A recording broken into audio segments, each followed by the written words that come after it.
Tema 10. Los órganos auxiliares consultivos. Comité Económico y Social. El Comité Económico y Social es un órgano consultivo, pues debe ser consultado antes de la toma de decisiones sobre política económica y social. La idea de representatividad está presente en esta institución, ya que está compuesta por representantes de las organizaciones de empresarios, de trabajadores y de otros sectores de la sociedad civil, en particular en los ámbitos socioeconómico, cívico, profesional y cultural. Para el mandato 2015-2020, el Comité Económico y Social contaba con 350 miembros, recibiendo el nombre de consejeros y distribuyéndose entre los 28 Estados miembros en atención al tamaño de su población y su peso en la Unión Europea. Son nombrados por el Consejo por mayoría cualificada y tras una consulta a la Comisión. Sus miembros son propuestos por los Estados miembros. El mandato es renovable y el Tratado de Lisboa lo amplió de 4 a 5 años.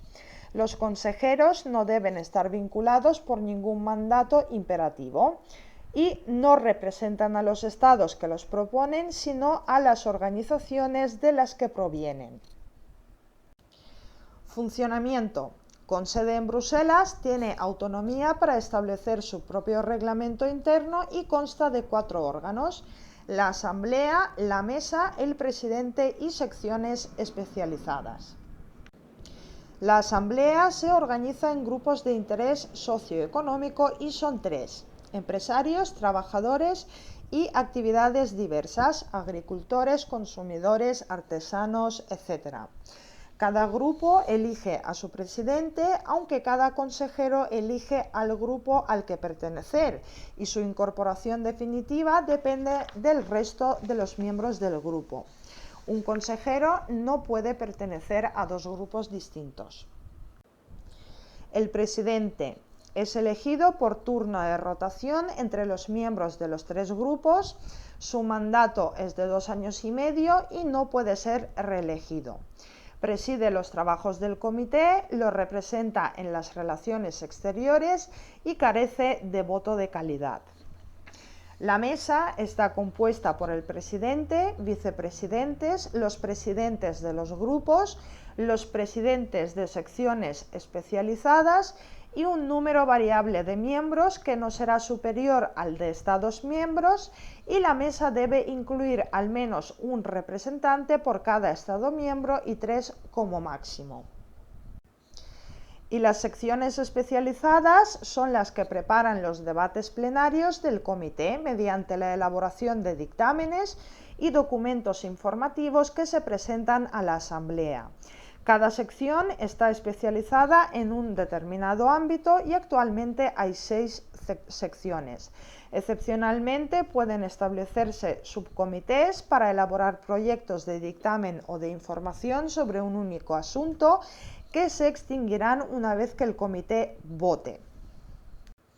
En cuanto a las competencias, el Comité Económico y Social debe ser consultado obligatoriamente por el Consejo, la Comisión y el Parlamento Europeo en los casos explícitamente previstos en los tratados. La omisión de esta consulta constituye vicio esencial del procedimiento y la nulidad del acto. Además, dichas instituciones pueden consultar al comité facultativamente siempre que se considere oportuno. El propio comité puede emitir dictámenes por iniciativa propia sobre determinados temas cuando lo juzgue conveniente. Los dictámenes se adoptan por mayoría simple en la Asamblea y, una vez aprobados, se remiten a las instituciones y se publican en el Diario Oficial de la Unión Europea. En ningún caso los dictámenes del Comité Económico y Social son vinculantes. Pasamos al segundo órgano auxiliar, que es el Comité de las Regiones. El Comité de las Regiones es un órgano consultivo de la Unión Europea compuesto por representantes de las entidades regionales y locales. puede o debe ser consultado, según los casos, por el Consejo, la Comisión y el Parlamento Europeo antes de que se adopten decisiones europeas en ámbito que inciden de forma directa en los entes locales o regionales. En el caso de estados de estructura interna centralizada, dicho estado solo propondrá representantes locales. Los representantes deben formar parte del gobierno de un ente local o regional de un Estado miembro y su mandato como miembro del Comité de las Regiones concluirá automáticamente cuando dejen de ostentar aquella condición. Composición. El número de miembros no excederá en ningún caso de los 350 y corresponde un número determinado a cada Estado miembro en función de su población. El comité tiene un número igual de suplentes para el caso de que, debido a las responsabilidades derivadas de sus cargos políticos en los entes locales o regionales, los titulares no puedan participar en los trabajos. Aunque los miembros son nombrados por 5 años por el Consejo, se trata de una formalidad, puesto que se limita a adoptar la lista que le proporcionen los Estados miembros y el mandato es renovable. Si el miembro pierde su condición de representante electo del ente local o regional, pierde automáticamente su mandato y ha de ser sustituido por el periodo restante. Funcionamiento.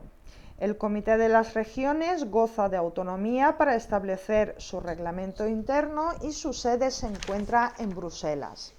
El comité se estructura en torno a 4 órganos: la Asamblea, el Presidente, la Mesa y las comisiones.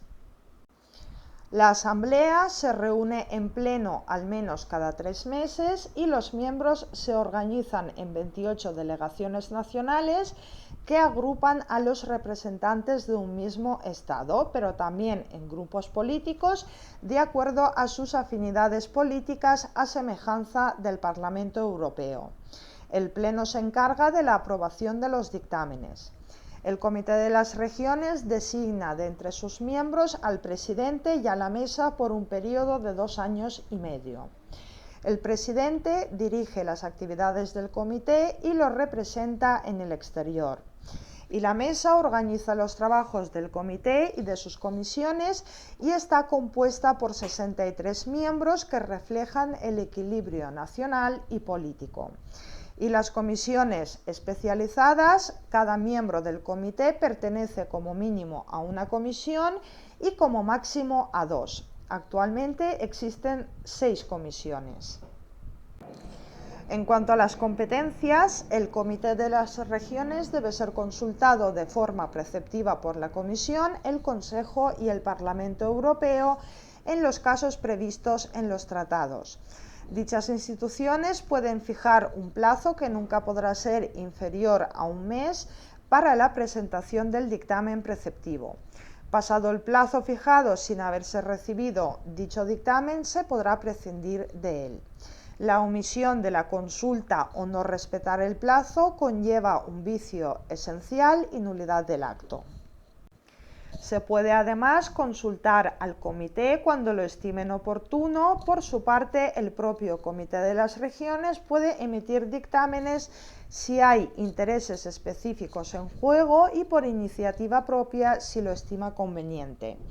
Los dictámenes se aprueban en el Pleno por mayoría simple y en ningún caso son vinculantes. El comité también elabora ocasionalmente resoluciones e informes sobre cuestiones de interés y actualidad para los entes territoriales.